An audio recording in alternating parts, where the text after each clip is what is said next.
چا تپوس کړی ده چې ښځه مسواک استعمالولی شي که نه؟ او څنګه چې د سړي لپاره مسواک کول سنت دي، نو دکه رنګې د ښځې لپاره مسواک اچول وال سنت طریقه ده.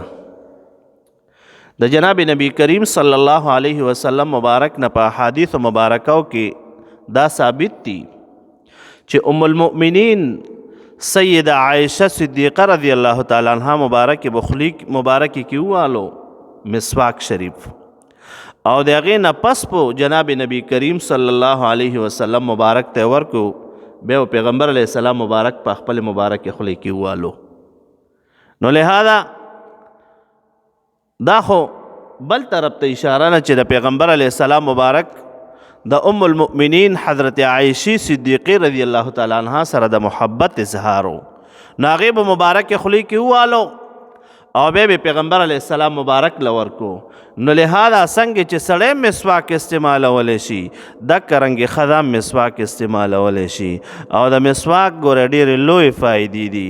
یوه فایده یې رونو دا ده، نبی مهربان صلی الله علیه وسلم مبارک فرمایی السواک مطهرة للفم ومرضات للرب. مسواک کول دا د خولې صفایی ده. مسواک چې کم سړی وایي که نه، نو خوله به هر وخت صفا وي، غاښونه به صفا وي. اکثر زموږ دا خلک وي، څوک وایي غاښ مې خوږېږي، ټیک ته بیماري راځي، څوک وایي غاښونه مې چینجن دي. مسواک وایه انشاءالله دې آفاتو نه به خلاص وي.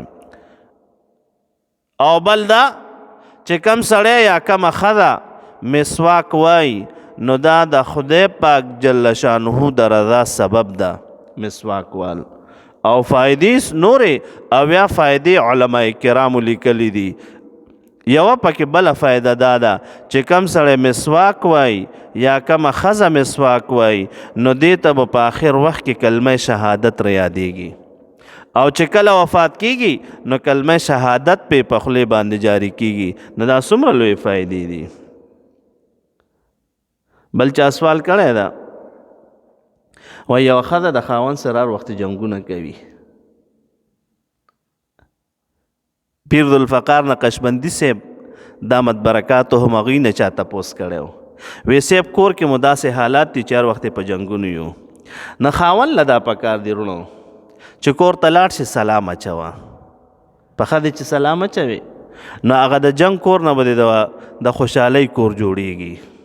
چې کور ته لاړ شي سلام واچوه، چې ښځه دې ناسته وي نو په ښځې باندې سلام واچوه. انشاءالله په دې سلام اچولو کې او د سلام داسې برکات دي چې دغه د جنګونو کور به د خوشحالو کور جوړیږي. نو کله چې کور ته لاړ شي سلام اچوه. که مور دې ناسته وي، پلار دې ناست وي، رونه دې ناستې وي، خویندې دې ناستې وي او ښځه دې ناسته وي، نو سلام اچوه. دغه سلام چې اچوي نو دا د جنګ کورونه به د خوشحالۍ کور جوړ شي. انشاءالله خپلو کې به اتفاق اتحاد قایمیږي.